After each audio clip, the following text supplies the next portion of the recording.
Hello po, magandang araw. Ngayon po ay magluluto naman ako ng sopas. Ito po ang mga ingredients niya. Bawang, sibuyas, carrots, celery, chicken breast. Lalagyan ko rin po siya ng konting leeg para may napapapak yung aking apo. Repolyo. Ito po ang gagamitin ko pang spaghetti para hindi siya madaling lumabsak. At pinaka-importante sa lahat ay ang gatas, ang chicken cubes din. Yun po ay igisa na natin ang bawang.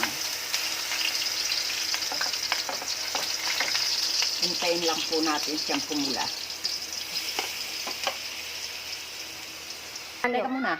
Ayun po ay isunod na natin ang leeg. Unahin ko yung leeg kasi hindi ko siya napakuluan eh. Lalagyan ko siya ng konting patis.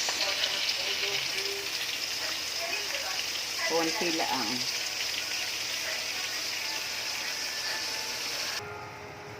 At dahil nasangkot siya na siya, lagyan natin siya ng konting tubig para maluto muna siyang mabuti. Kasi hindi ko siya naisama dun sa pagpapakulo ng picture eh.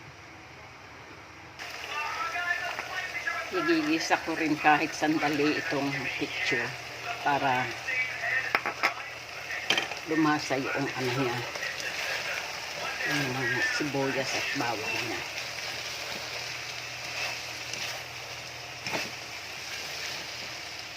Saka nakakatagal din ang buhay yun. Nakagisa siya. Ayan, isinalang na natin yung pinagpakuluan natin ng picture. May timpla na yung pinagpakuluan ko nun, may asin. Ngayon, isama ko na ulit itong manok para makuluan pa ulit siya. Lagyan ko siya ng timpla pa ulit na konting asin. Konti na lang kasi baka umalat nga, may timpla yung ano. Lagyan ulit natin ng magicin ulit natin siya. Lagyan natin ng paminta.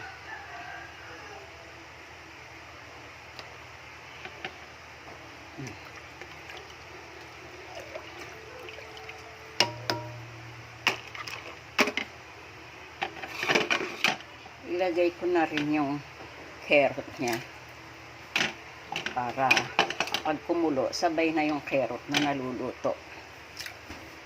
Matipid sa gas, matipid sa trabaho. Yan.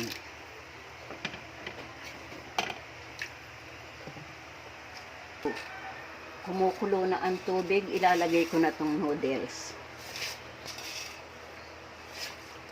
Haluin ko ng konti para hindi siya magdikit-dikit. Ilagay ko na rin tong celery. Itong chicken cubes, nakalimutan ko kanina, ilagay ko na rin. Saka ang gatas. Ihuhuli ko na yung repolyo kasi sandali lang yun. Pagkatambog, pwede naman patay na yung apoy. At ang importante nito,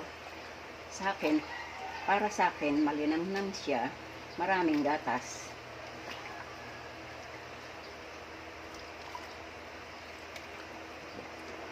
Ubusin na natin itong isa. Wala naman tayong paggagamitan pag natira pa eh.